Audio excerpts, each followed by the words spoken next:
Oh, everybody, welcome back to Let's Talk Business. Today, I am joined by one of my clients, Danielle. I'm really excited to interview her. She's been with coaching with me, I want to say for 5 months, but you can correct me, Danielle, when it gets there. I think that's right.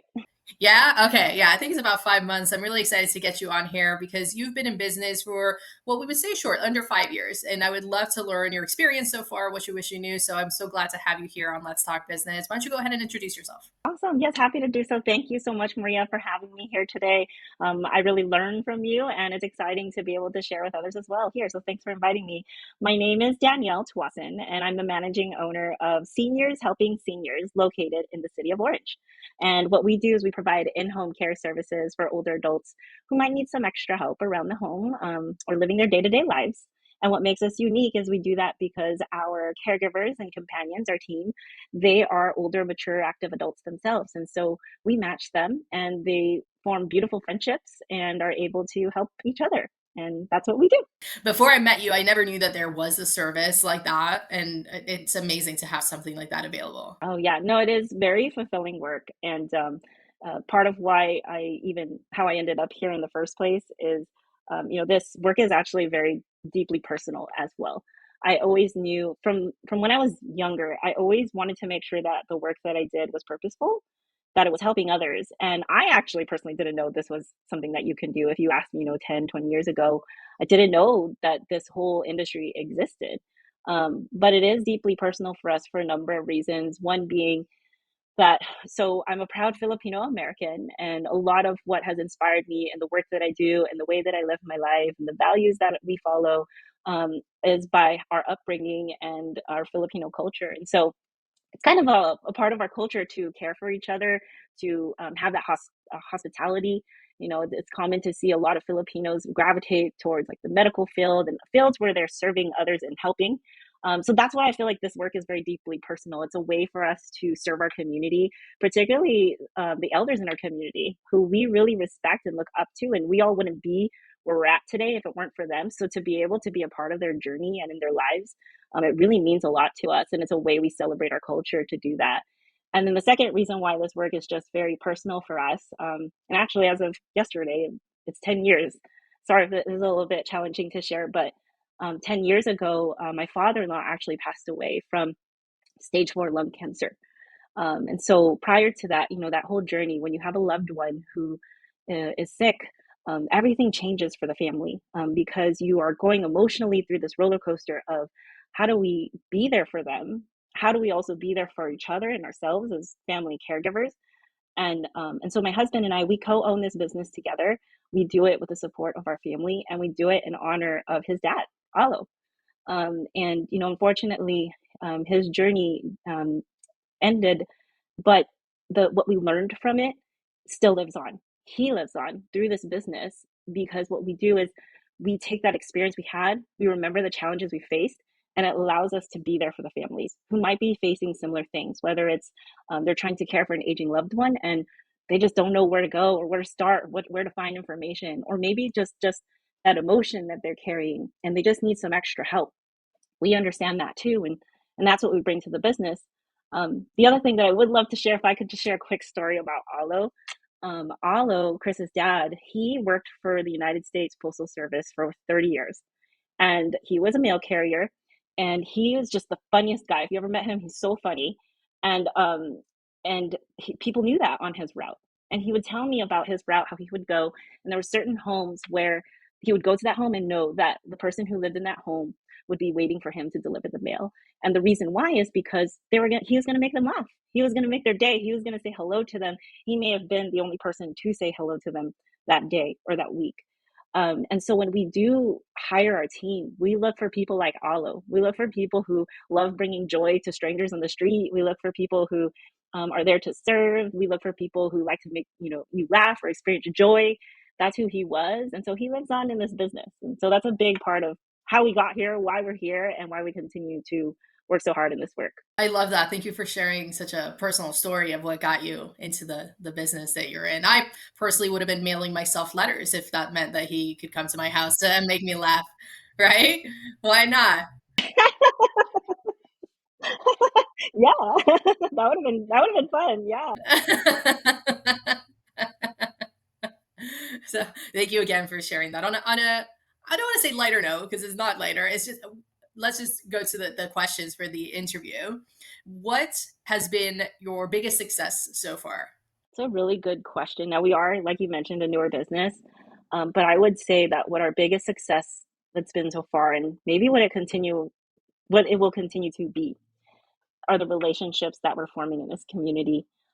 There, you can't put a price on just seeing what you can do by taking someone who needs help and is looking for support from their community, finding another person who wants to help and is looking for purpose in their life at that stage in their life, and to match them together and to see that it's both about the giving and the receiving in both directions. Everyone's benefiting from this.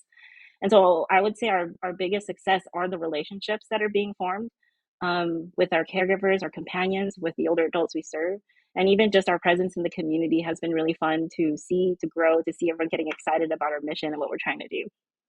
I love that. That's part of why I started the coaching network because I knew that there was sort of a disconnect with people not being able to realize the true potential of networking and just assigning it to sales. Whereas it's so much more than that. It's about building community, accessing resources, and also providing services through sales. But it's so much bigger than what people think is just a mixer or a lunch.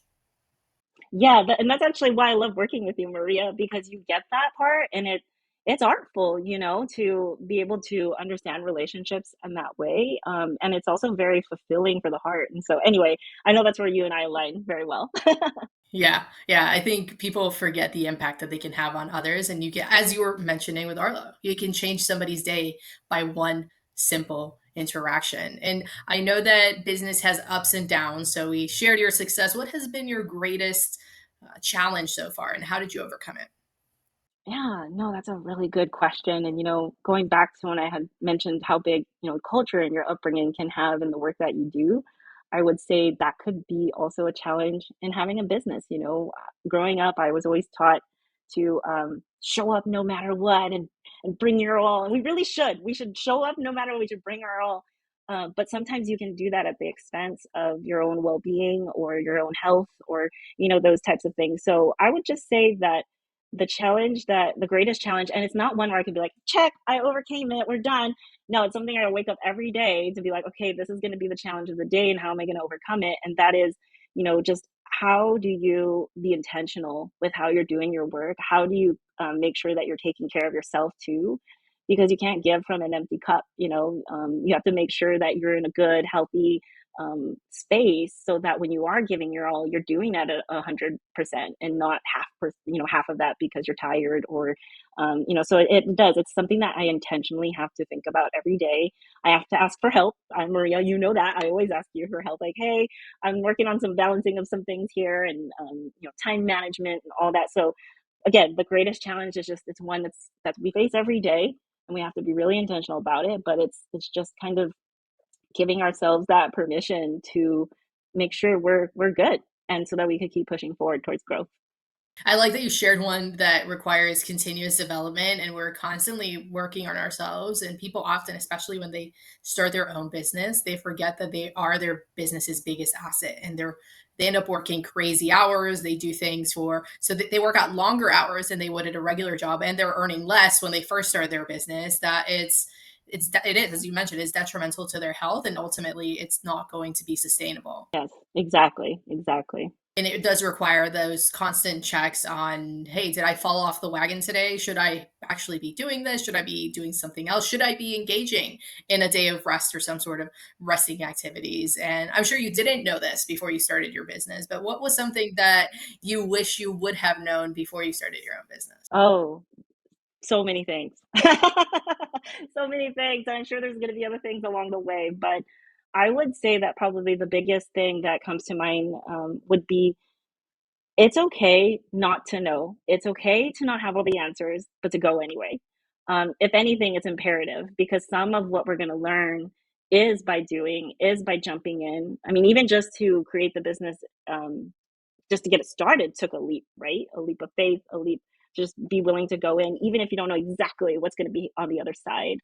But that's the thing that I wish that I knew, is that it's okay not to have those answers. I think I would have saved myself a lot of stress, sleepless nights, heartache in the beginning, because I wanted everything to be so perfect, and I wanted to just feel like I'm walking in knowing everything already, but that's not realistic. And I know that now. But I also think it's, again, just like the last question, it's something that we have to wake up every day intentionally thinking about and reminding ourselves of, or even building support networks of people to be your reminder, or even just to kind of sit with you and be like, I understand.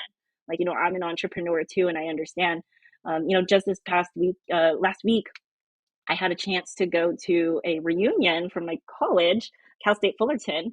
I was a part of their entrepreneur program there in the College of Business, and they had a reunion this past week. So I got a chance to go there, and oh, did I leave just so fulfilled, because we were in a room filled with people who have this dream, this entrepreneurial dream, and all of us are on different paths. But when it comes down to it, there's some common themes, like one being that yes, we want to make money. Entrepreneurs want to make money, but it's more than that. It's, what are you creating for your community? How are you bringing joy and relieving people of problems that they have in their life? And also just being in community of like, hey, sometimes this is hard, and we're in it together. So I think that's the other thing that I think I wish I knew, just how helpful that community would be, because I find the more I grow it, it just helps with learning and growing along the way.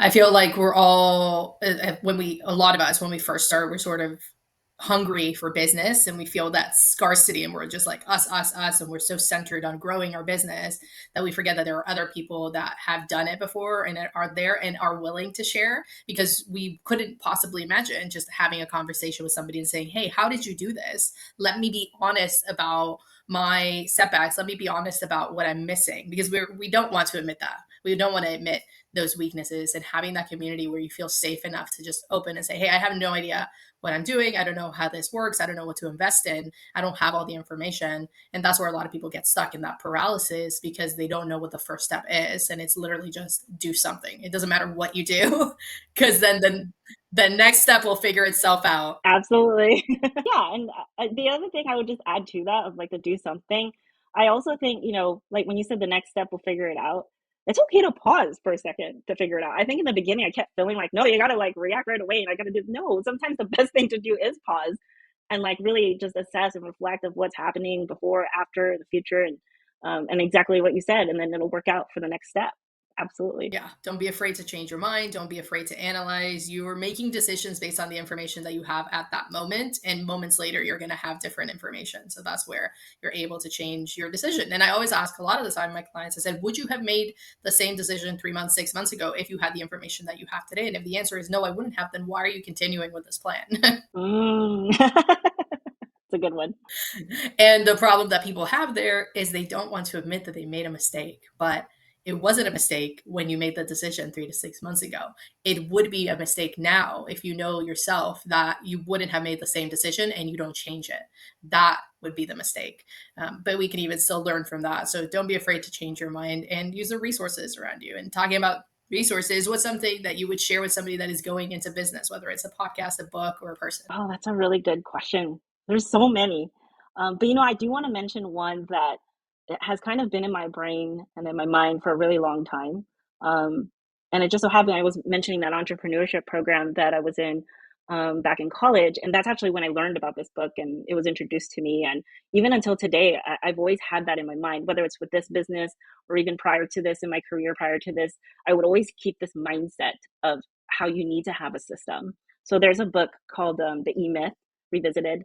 And so I had read that in college, but I always found myself in different parts of my life, like repicking up that book, only just to remind me that, we could spin our wheels sometimes, just like trying to react every day to do things. And also to get work done, we do have to do that. We have to be able to wake up every day and be like, okay, these are the things I'm going to tackle today. But if it's like, months from now or years from now, and we're still tackling it that same way in a manual way, or it's taking too much thought process and we didn't build a system around it, then we're not using our energy right. And we're probably not hitting our full potential. And so what this book is all about is just like how important it is to really think about your business or whatever it is you're working on, from the perspective of a system, and how these systems can be in place. And I'm one where if there is a system or process in place, I'm going to trust that. I'm going to know, like, I don't have to necessarily keep an eye on it all the time because I know, hey, if it's following that system, then I know where it's going to head next. And of course, we're looking at metrics and we're looking at results to see to make sure we're still going where we want to go. But I can trust the system and I can trust the process. And I never really understood that concept until college when I read that book. And even until today, I still think about it. So obviously, it's had a big impact on my life, and that's the E Myth. I talk about that book, I feel like every month. You do? Yeah, every month I'll talk to somebody about that. And what I really like about that book is the concept that it can be split into three people: the entrepreneur, the manager, and the craftsman. And that everybody wants to, like, everybody is a business owner. They're like, I can be all three. And it's like, no, you can't be all three for your business. You have to pick and choose because your energy is not going to be well spent trying to do everything for your business. You should focus on one, the one that fulfills you the most, and also to look at the one where you're able to contribute the most to, because a lot of the time they may not align, but if they do and it fulfills you and you're able to contribute the most to your business with it, that's like the sweet spot for any business. Which is why when you go into a business because of something that's happened to you, because of something that you've experienced, it's so much easier to grow that business because you come from that experience, you come from those interactions that got you into business. Well, thank you so much for sharing with us today. I always like to end the series with one fun fact from all my guests. So if there's one fun fact that you could share with our audience, what would that be? My fun fact is that, part of how I recharge myself is through art. Since I was younger, would play piano. My mom taught me how to play. So if I ever feel like I just need a release, and I don't play for others, but like just for myself, I'll sit on the piano or I'll jump on my ukulele and play a little bit. Self-taught. I'm not awesome, but it's just a lot of fun to play it. Or I do like to write as well. So I might write poetry, spoken word, just based on how I'm feeling. So I think it's really important. Like fun fact would be like, I think it's really important that we all have something that fulfills us. That's just for us. Because it does help us recharge so that we can show up the next day to be our best self. So that's mine. I love that. I belong to a local group here that's called Shut Up and Write. Have you heard about them? No, what is that? So we basically meet and it's kind of like co-working, but for writing. And it can be anything. It can be you're writing a novel or you're writing a blog or maybe you're preparing for a presentation, whatever it is that you're writing and you're working on that requires some sort of creative juices and just for you to hunker down. And we meet for 2 hours. So the first part, we learn about each other, what everybody's doing. And then for 1 hour straight, we shut up and we write. Wow. And then at the end, we recap, oh, this is what I worked on. This is what I achieved. This is what I'm hoping to work on next. And it's sort of that creative community just coming and sitting together so that we're in a creative space and it induces you to like really write and get stuff done. I love that. It adds that accountability piece too, because you're committed, you're scheduled, you're gonna get, and I love that. I've never heard of that before.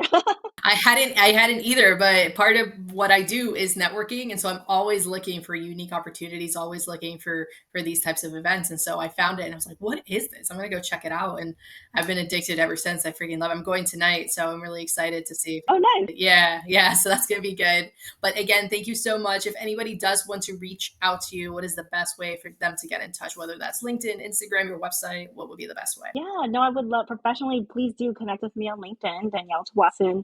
And then, of course, if you want to follow our business on Instagram, we're always posting what we're up to there. And you can find us at SHS Orange. So that stands for Seniors Helping Seniors Orange, because we're in Orange. And so, yeah, would love to connect with anyone who is excited about business or has questions about anything related to the senior care industry. We're here to support. Excellent. Thank you again. I will make sure to share all of Danielle's links in the description so you can connect with her. And if you're interested in being featured in Let's Talk Business, please make sure to apply in the link below. Thanks again, Danielle.